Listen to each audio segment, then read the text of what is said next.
Hey everybody, Maxwell McGee here at PAX Prime in Seattle, Walla Walla, Washington. Behind me, I see a render of a Warthog, which must mean it's Halo Fest, a celebration of the series' long and storied history. And to help me learn more about it, I'm joined by Dan Greenawalt. Dan, thank you for joining us. Of course, it's great to be here. So Dan, I'm looking at the Warthog back here, but I'm not seeing a Halo game. Can you tell us a little more about what's going on? Well, you know, we were trying to surprise people a little bit at Halo Fest in this party, so what you're looking at is Forza Motorsport 4. Gasp. I know.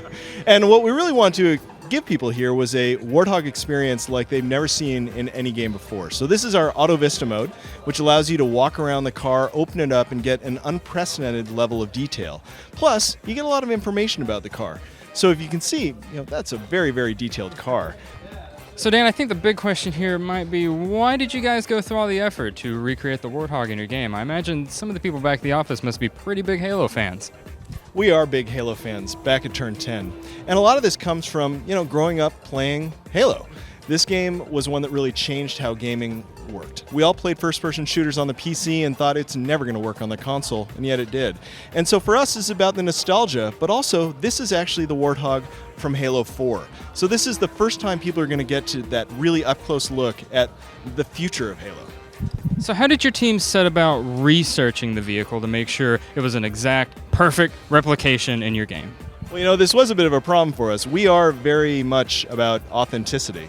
And we couldn't exactly go talk to the manufacturer or go get the real car and put it on a dyno. So we worked with the guys from 343, Frank O'Connor and his team, to get the lore right. So they gave us the model, and then we had to have an ongoing dialogue about, this handle, is that rubber or is that titanium or what's going on here and where's this bolt and what color is this? Because we were delivering this asset at a sub 6-inch level of detail, just so detailed. We had to get everything right.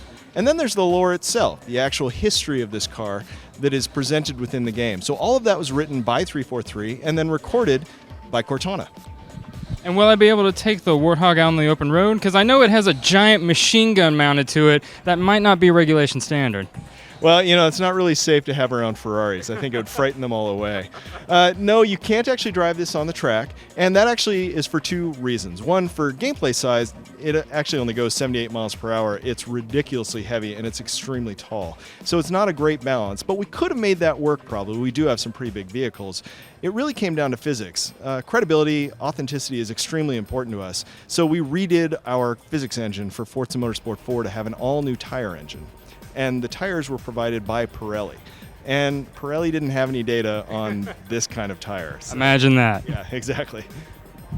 All right, well, as we're wrapping it up here, I got to know, now that we're seeing the Warthog in Forza Motorsport, is there any chance the Mako from Mass Effect might slip in there? I've spent a lot of time driving that Mako. I'm a huge Mass Effect fan.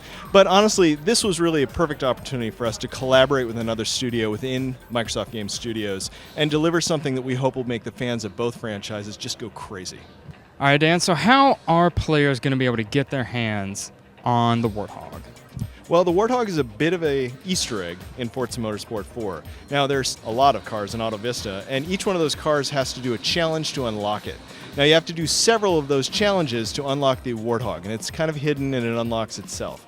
So it's a bit of a unicorn, a bit of a hidden secret. All right, let's go ahead and wrap things up here. Can you remind the folks at home when Forza Motorsport 4 is coming out and on what platforms? Forza Motorsport 4 is exclusively on the Xbox 360. It's available October 11th, and so, get your Warthog on. All right, Dan, well, thank you so much for chatting with us. Thank you very much. There you have it, folks, a look at the Warthog in Forza Motorsport 4.